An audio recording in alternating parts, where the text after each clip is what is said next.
Hai, Assalamualaikum. Apa kabar Sobat Smart? Bertemu lagi di Rabu Bicara, sebuah podcast dari PPSDM BNN RI.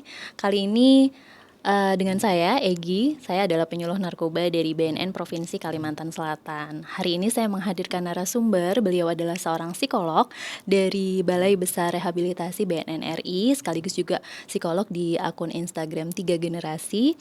Beliau adalah Mbak Pradipta Citra Safitri. Selamat siang, Mbak.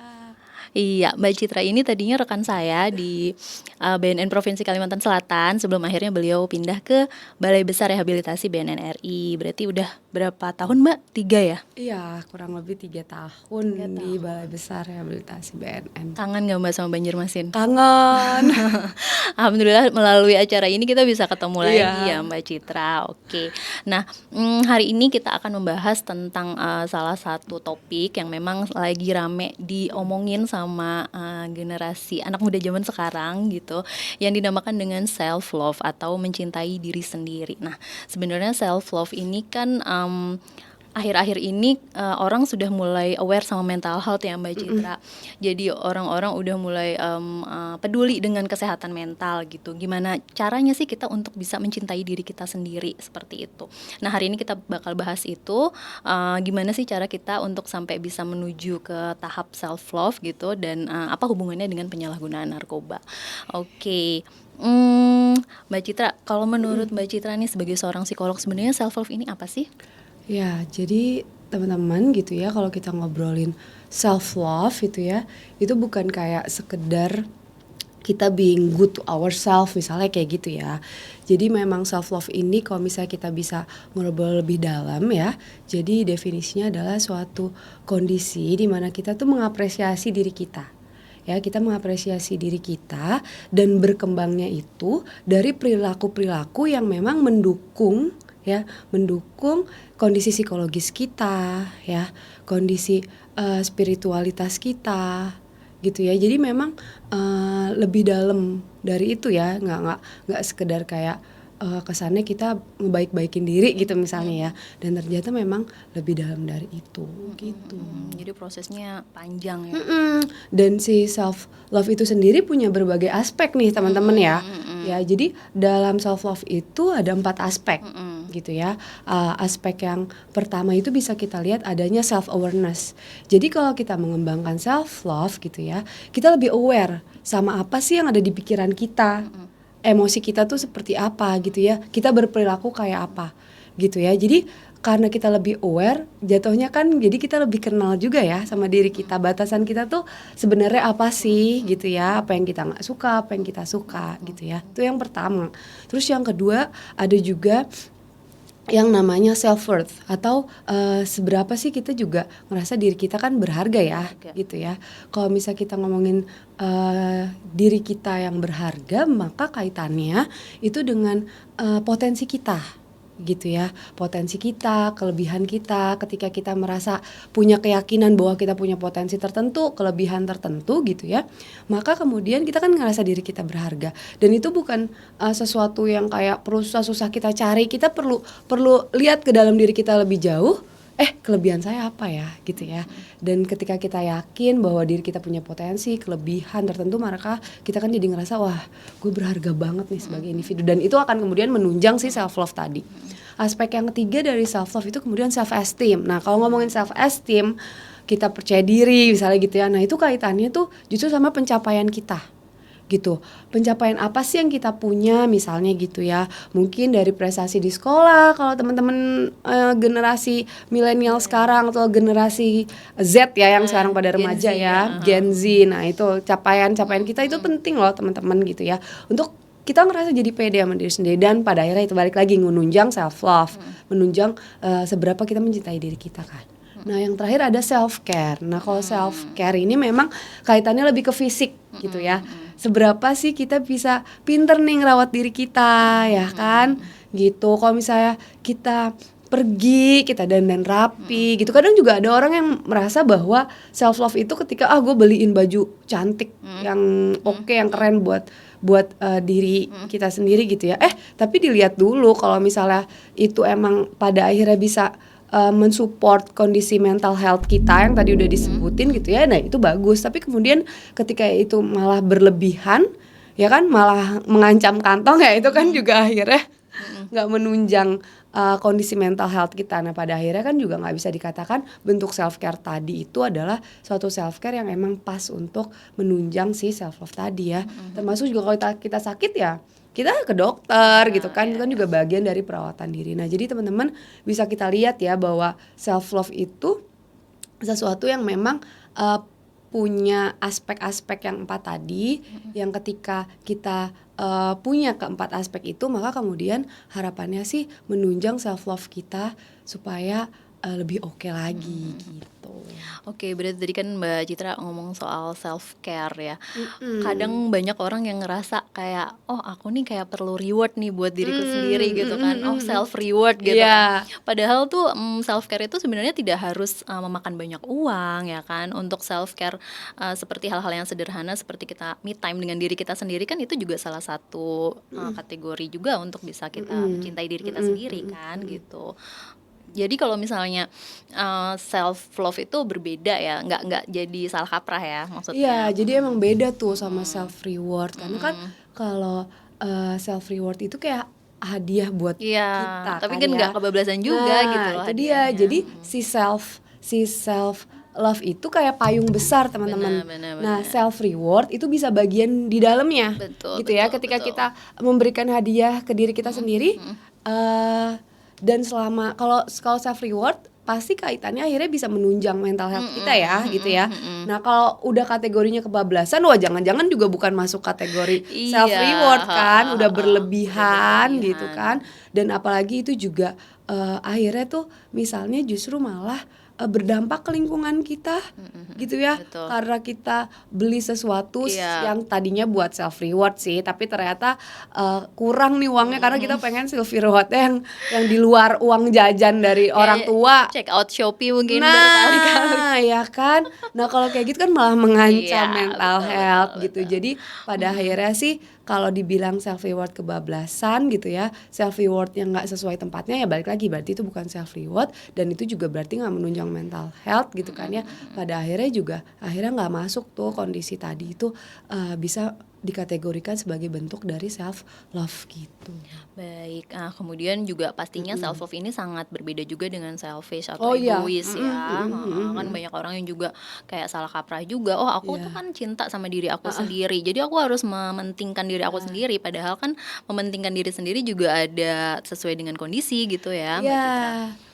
Jadi memang kalau selfish kan, selfish itu tadi kita mentingin diri sendiri ya. Tapi dalam self love ternyata teman-teman, ketika kita sayang sama diri kita cinta sama diri kita, itu sebenarnya supaya kita juga bisa berhubungan baik sama orang, supaya kita juga bisa menyayangi orang lain gitu teman-teman. Kalau konteksnya misalnya nih ya, ibu gitu ya, ada seorang ibu gitu ya, yang masih muda misalnya kayak gitu ya, mungkin kepikirannya nggak apa-apa nggak ya kalau saya masih misalnya melakukan kebiasaan saya dulu, senang ke salon, itu nggak apa-apa banget. Karena dengan seperti itu ya, dan menyadari bahwa itu tuh demi dia juga kemudian bisa lebih tanda kutip waras dalam Iya, pengasuhannya, itu justru penting. Jadi self love itu memang mempertimbangkan juga kepentingan orang lain. Ketika kita memang sehat secara mental, maka kita juga bisa memperlakukan orang lain dengan baik, dan itu justru malah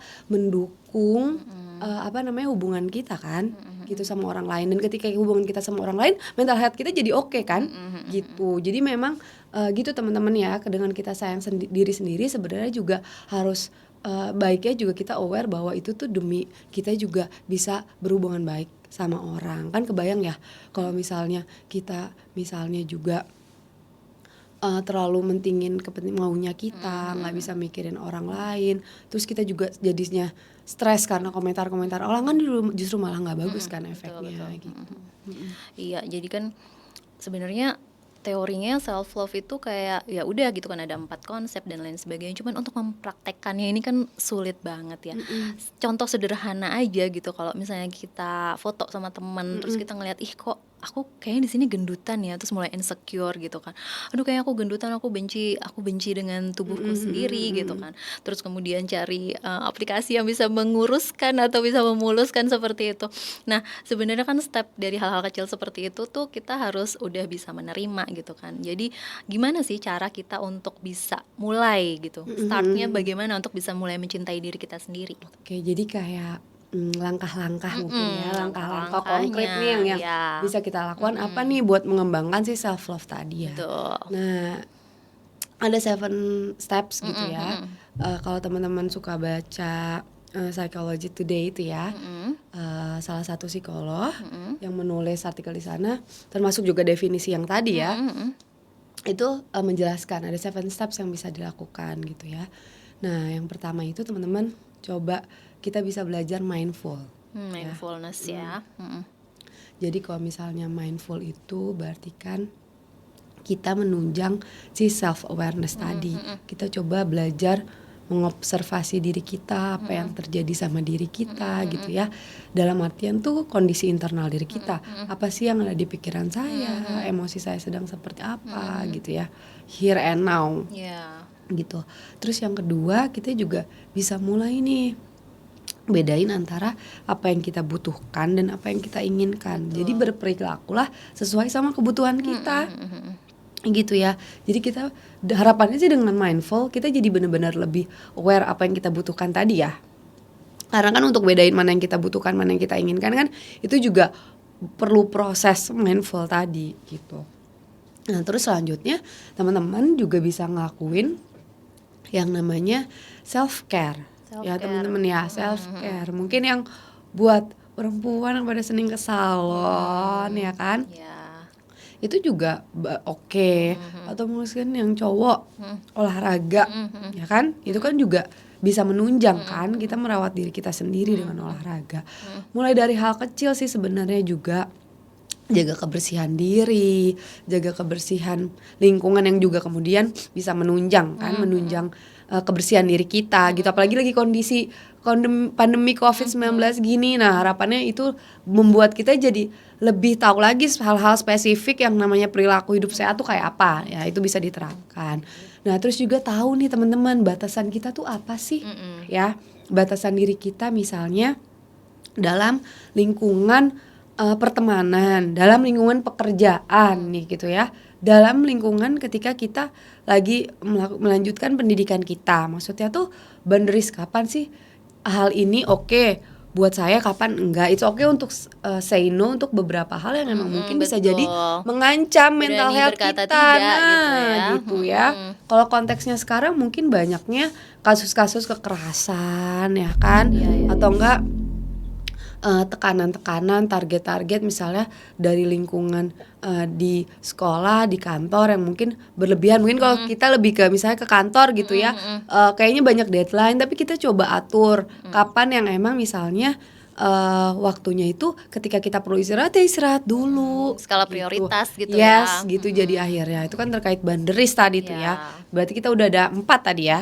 Nah, terus juga teman-teman coba juga nih bisa untuk kemudian teman-teman kayak lihat deh sekelilingnya, ada nggak sih lingkungan-lingkungan yang mungkin justru malah ya, lingkungan di sini maksudnya individu gitu ya, circle, nah ke circle yang memang jangan-jangan nih dia justru mengancam mental health kita tadi. Toxic gitu ya. Nah ya kan, circle-nya. itu dia. Nah itu juga perlu teman-teman kenali dan hindari gitu teman-teman ya, karena memang ada baiknya memang kita berteman sama orang-orang lingkungan yang bisa ada buat kita di saat gak cuma di saat kita seneng doang, tapi juga di saat kita lagi ngedown gitu ya. Jadi efeknya kan positif terus. Nah itu penting tuh pertemanan kayak gitu yang dipertahanin gitu ya.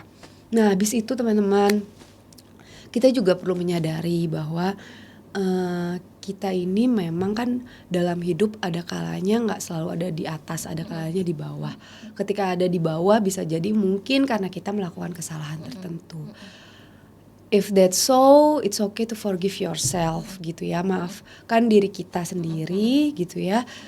Dan mengasih ruang bahwa kita hanyalah manusia biasa yang pastinya punya kesalahan gitu. Dan gimana caranya kita punya resiliensi bounce back gitu ya, lagi melakukan kesalahan gitu ya, kita bisa bangkit lagi. Jadi awali dengan itu tadi, buka ruang bahwa kita perlu loh memaafkan, bahwa akan sangat mungkin kita melakukan kesalahan gitu ya. Dan yang terakhir teman-teman, penting juga ya step yang terakhir nih dari 7 step ya, adalah kita punya arah hidup gitu ya, punya arah dalam kehidupan kita, hidup kita ini mau bawa kemana sih sebenarnya gitu. Itu menolong sekali untuk kemudian teman-teman nanti bisa mengembangkan sih self love gitu. Oke, jadi penting sekali punya arah hidup gitu, tujuan hidup gitu. Nah, tujuan hidup benar. Kalau misal anak sekolah mungkin cita-cita gitu ya, yang paling sederhana gitu ya Mbak. Jadi memang gini, dengan kita punya tujuan hidup gitu ya teman-teman, katakanlah cita-cita tadi kan ya, kita kan jadi tahu apa sih yang mau kita capai gitu ya. Kalau kita mencapai itu, maka kan kita bisa menaikkan self esteem kita. Self esteem kan bagian dari tadi tuh aspek dalam self love. Nah, otomatis tuh jadi itu akan membantu kita pada akhirnya bisa mengembangkan self love. Maka tujuan hidup gitu. Kalau kita ngomongin udah tujuan hidup ya, bukan cita-cita ya. Karena udah berumur gitu kan. Kalau misalnya anak-anak muda mungkin kan sebatas, oh aku nih mau ambil jurusan apa sih gitu kan. Aku mau ngambil kuliah apa sih gitu kan. Mungkin kan anak-anak yang usia remaja dan dewasa awal tuh kayak masih bingung gitu kan. Ada yang namanya quarter life crisis gitu. Gimana dia di usia 25-an gitu bingung arah hidup aku nih sebenarnya aku mau kemana sih, seperti itu. Iya, Gitu. itu penting banget teman-teman ya. Oke.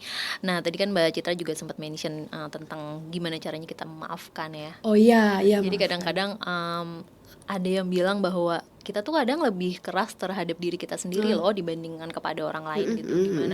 Gimana kita itu kayak mengkritisi diri kita sendiri itu kayak lebih kenceng gitu. Kondisi pandemi sekarang itu juga kan apa namanya cenderung banyak juga klien-klien gitu juga yang ngerasa tekanannya berat ya, tekanannya berat gitu, jadi kayak gak well perform gitu kan ya, gitu. Ya, jadi memang harus yang tadi Mbak Citra jelasin ya, bahwa kita harus menerima bahwa manusia itu pasti punya salah ya, dan kayak nggak ada gunanya gitu loh berandai-andai kembali ke masa lalu gitu kan, kadang-kadang dihantui oleh masa lalu gitu, seperti itu.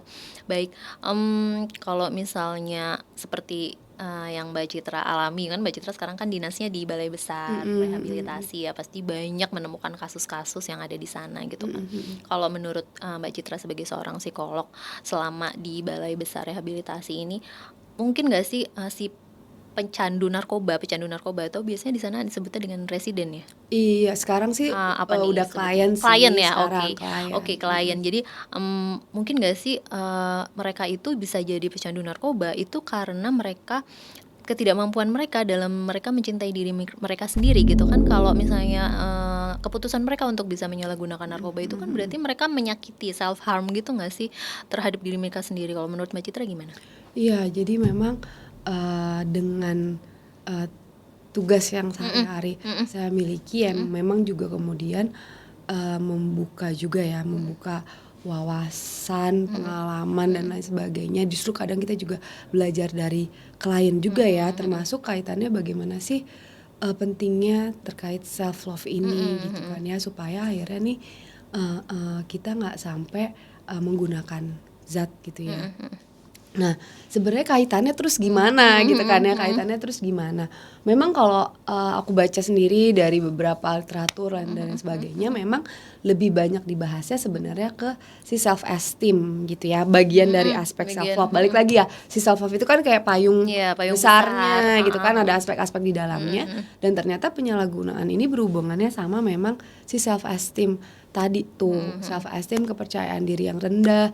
Kepercayaan diri yang rendah itu bisa jadi karena apa sih? Bisa jadi misalnya ada kegagalan-kegagalan yang sebelumnya dihadapin sama klien ini, atau ketidakpuasan tertentu gitu ya, yang kemudian karena keterbatasan minimnya keterampilan untuk mengelola diri ya kan, terkait self esteem yang rendah tadi ya, kemudian akhirnya memilih untuk menggunakan narkoba atau terjerumus lah, katakanlah seperti itu gitu ya. Dan pada akhirnya secara tidak langsung kita bisa lihat juga ya, berarti kan memang kecenderungannya bahwa bisa jadi ya itu kurangnya juga self love, karena ketika self love-nya memang sudah berkembang dengan baik, otomatis kan kaitannya jadi punya self esteem-nya otomatis baik kan. Sedangkan pada para penyalahguna ini ada kecenderungan bahwa itu tadi ada kasus-kasus yang memang self esteem-nya itu tadi rendah karena ya itu tadi ya kegagalan yang dimiliki mungkin ya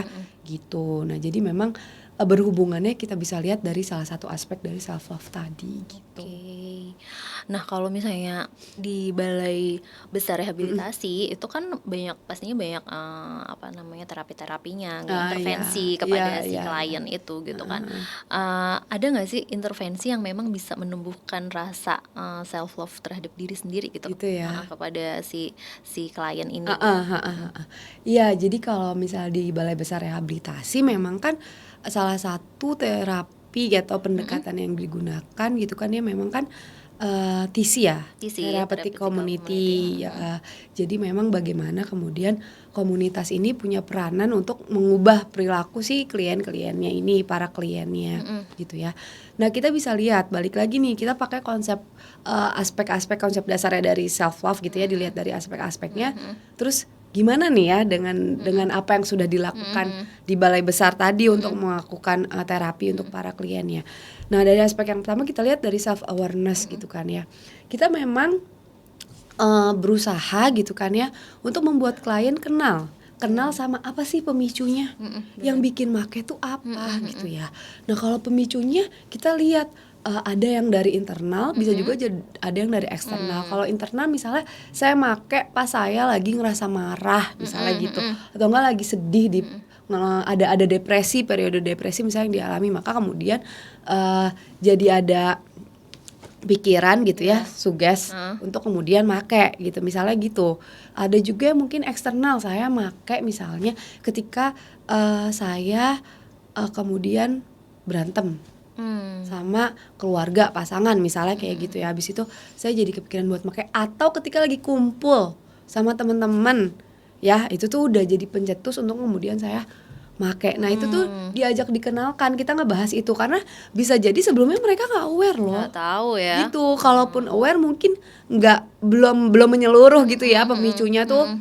Dipikir itu aja, ternyata pas diobrolin, oh iya ya ternyata pas saya ada uang, pas saya ada uang banyak jadi saya make. Nah gitu teman-teman, itu aja udah jadi lebih aware terkait penggunaannya nih ya, terkait penggunaannya. Salah satunya itu teman-teman. Terus kalau dilihat dari aspek self worth tadi, dirinya berharga gitu ya. Nah, kita ngelihat juga potensinya apa sih gitu ya. Di sana kan banyak fasilitas nih di Balai Besar Rehabilitasi Lido ya. Nah, mereka klien-klien ini bisa memanfaatkan sesuai dengan minat bakatnya apa gitu ya. Jadiin life skill. Gitu. Life skill juga ada, vokasional gitu. Jadi bisa jadi kalau life skill itu tadi kan memang mereka udah punya potensi ke sana, makin dikembangin. Kalau misalnya kegiatan-kegiatan yang ada, olahraga, seni gitu kan ya, itu kan semakin lagi membuat mereka bertambah yakin, harapannya juga kan ya, yakin bahwa oh iya ya emang saya punya kelebihan ini loh gitu ya. Gitu ya, ternyata pas ketemu sama teman-teman yang lain, dia main bola, dia main basket, dipuji apa segala macam, itu kan bisa jadi bikin dia ngerasa oh ya saya ternyata berharga ya, nggak cuma dikenal sebagai pemakai aja loh misalnya gitu ya. Nah terus juga dari sisi self esteem tadi tuh ya, untuk mengembangkan self love. Nah bisa lihat dari capaian-capaian dalam kegiatan, misalnya nih kita kan ada kelas-kelas gitu ya. Kelas-kelas ini punya beberapa tema ya, sesuai dengan kondisi yang klien butuhkan. Maksudnya klien lagi butuh belajar apa sih dengan latar belakang masalah yang dimiliki. Misalnya perlu belajar untuk meningkatkan keterampilan komunikasi, masuk tuh kelas keterampilan komunikasi gitu kan, itu ada proses, ada pretest. Nah ketika hasilnya ternyata bagus, itu kan juga bagian dari self esteemnya misalnya gitu. Atau ketika si residennya ini atau kliennya gitu ya, bisa tuh mengikuti rehabnya. Tadinya dia masih di tahapan awal yang younger, naik stepnya. Nah itu kan juga bentuk pencapaian. Wah akhirnya nih sampai juga di tahap akhir. Di tahap akhir kan namanya re-entry. Itu kan juga ada sense bahwa wah gila ya, berhasil ya gitu kan. Itu harapan juga meningkatkan self esteemnya misalnya gitu. Terus juga self care. Wah kalau self care sama-sama teman-teman juga mungkin udah belajar kalau ketika kita menggunakan zat itu kan mempengaruhi Benar. rutinitas sehari-hari. Dengan menggunakan zat, contohnya misalnya sabu gitu kan ya, yang tadinya bangunnya bisa pagi ya kan, terus tidurnya seperti biasa malam, ini bisa 2 hari misalnya nggak tidur, Iya. gitu kan ya. Kualitas hidupnya menurun. Nah, boro-boro kemudian mikirin saya perlu makan, Iya. kadang juga nggak nafsu makan, ada yang kayak gitu kan ya. Terus juga mandi, nggak kepikiran mandi juga gitu ya. Ada mungkin yang bawaannya malah pengennya diem aja Oh ya, gitu kan. tergantung zatnya nggak sih? Yes, Nah kalau udah kayak gitu kan otomatis gak ada kepikiran self care. Nah dengan ikut rehab dikembangkan kembali perilakunya seperti sebelumnya. Jadi ada jadwal pagi bangun pagi, kapan kemudian membersihkan diri sampai kemudian Secara bersama-sama. Nah, terus kapan juga kan perlu misalnya kemudian kumpul sama teman-teman, punya waktu luang itu kan diajarin kan. Terkait kalau self care juga mulai dari itu loh, kebersihan kamarnya itu kan juga ditekankan. Nah, harapannya juga dengan seperti itu sebenarnya secara tidak langsung juga dikembangkan loh self love di dalam di dalam terapi bagi para klien dengan penyalahgunaan atau kecanduan gitu ya, adiksi narkoba gitu. Oke, jadi panjang banget ya, ininya tahapannya gitu ya. Baik. Nah kalau misalnya Mbak Citra sendiri pengalaman real nih, kita pengen berbagi sama penonton teman-teman lah ya yang nonton podcast ini gitu kan. Mungkin ada teman-teman yang masih ngeblank sebenarnya pecandu atau klien pecandu narkoba itu tuh gimana sih? Emang kayak gimana sih kayak gitu, pengalaman yang paling unik deh dari Mbak Citra yang pengen di-share ke kita gitu. Paling unik ya, yang unik atau yang paling itu mengesankan lah gitu buat Mbak Citra. mengesankan ya.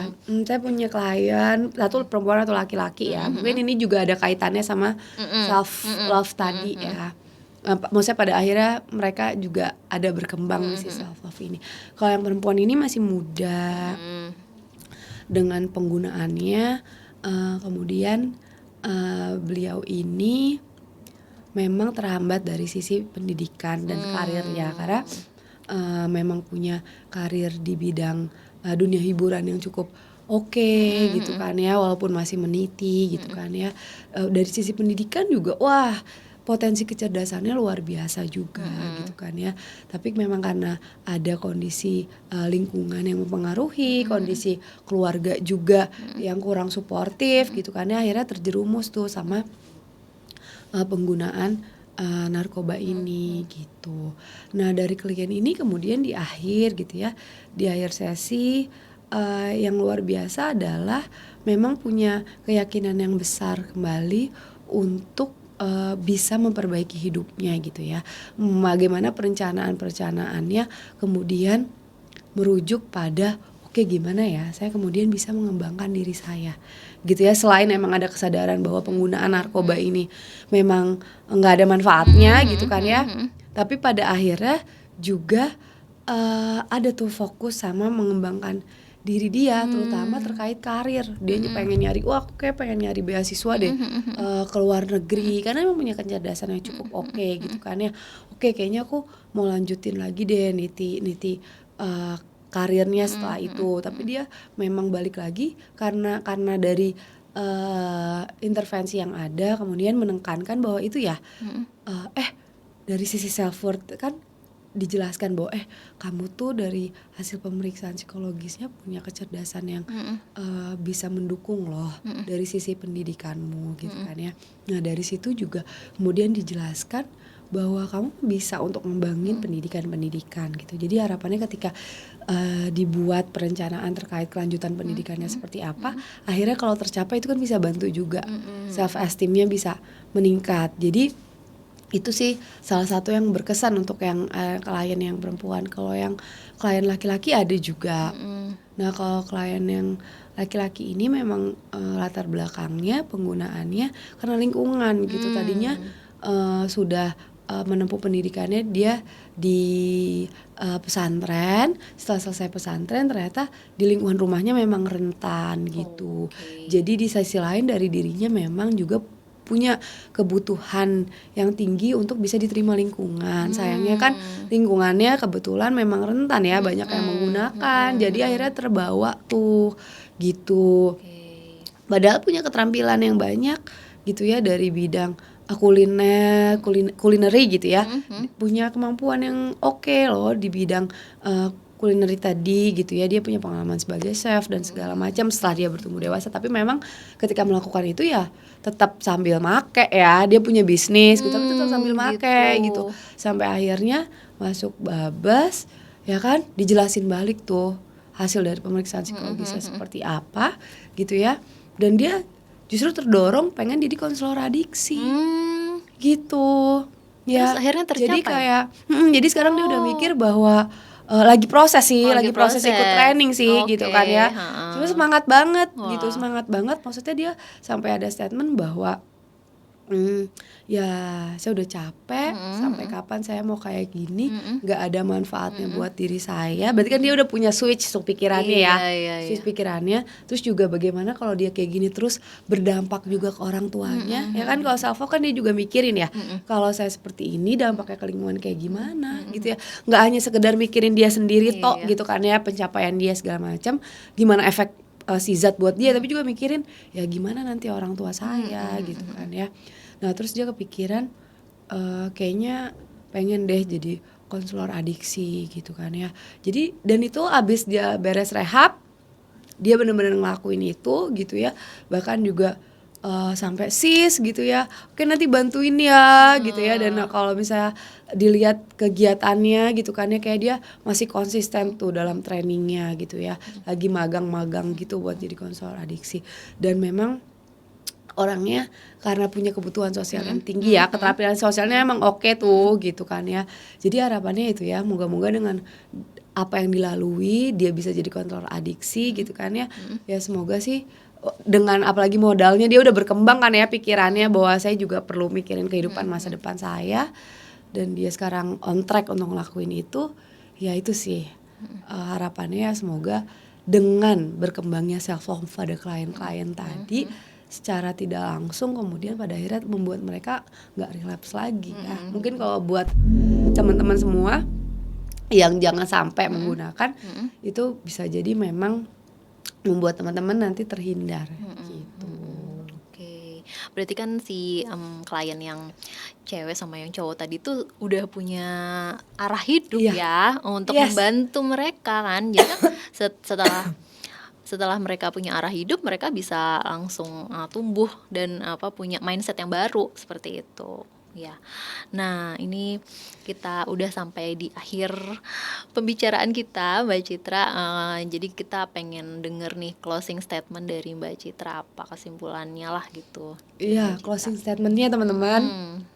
Berarti yuk sama-sama kita mengembangkan self love dalam diri kita. Karena lihat tadi manfaatnya ya, nggak cuma buat diri kita sendiri, tapi juga orang di sekitar kita akan ngerasain itu dengan diri kita yang kondisi emosinya stabil, kondisi diri kita stabil. Orang-orang kan juga ngerasanya kita orang yang menyenangkan ya kan, yang justru bawa kebaikan buat lingkungan sekitar kita.